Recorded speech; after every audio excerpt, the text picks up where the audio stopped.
Il est clair, moi je m'intéresse beaucoup à la déperdition de sens, la déperdition de statut.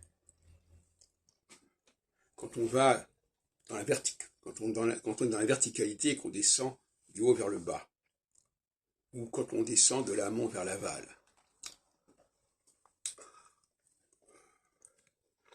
Dans le cas du français, par exemple, dont j'ai parlé à plusieurs reprises, il y a ce qu'on pourrait appeler une vulgarisation qui peut se produire d'ailleurs dans tous les domaines. Vulgarisation, ça veut dire que les choses se sont simplifiées, qu'il y a des nuances, des subtilités qui disparaissent, qui s'effacent, quand on s'éloigne de la source, de la matrice. Par exemple, la façon de prononcer la langue française, de parler le français, eh bien, il y a des différences considérables. Il y a une dégradation de la subtilité, une dégradation de la sophistication, une simplification qui se produit quand on va du centre vers les marges, vers la périphérie, dans tous les sens du terme. Quand on va du sacré au profane, si on veut aussi.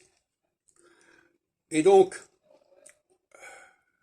l'écrit, par exemple, est typiquement un processus exotérique. C'est-à-dire que, et on le dit dans la tradition juive, c'est en période de crise qu'on met les choses par écrit. Autrement, elles doivent rester oralement. Mais l'oralité, ça implique des conditions particulières, un fonctionnement social particulier, alors que l'écrit, finalement, peut plus facilement se bousculer parce que le texte, comme on dit, les écrits restent, etc., les écritures. Donc, l'écrit est quand même une forme d'appauvrissement de l'oral, c'est une évidence.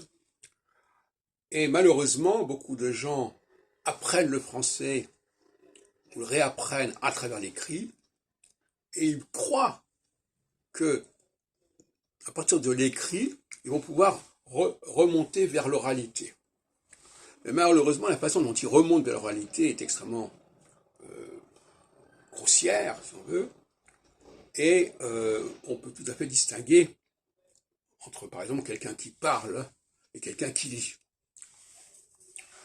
Je dois avouer que dès que quelqu'un se met à lire un texte, ça se sent, pour moi, de manière absolument claire et nette, et ça n'a pas du tout le même charme que l'oralité. Parce que moi, finalement, ce que j'aime, moi, c'est la musique du français, mais parler de la façon la plus subtile, la plus heureuse, et non pas la façon la plus laborieuse. Or, lire un texte, c'est laborieux.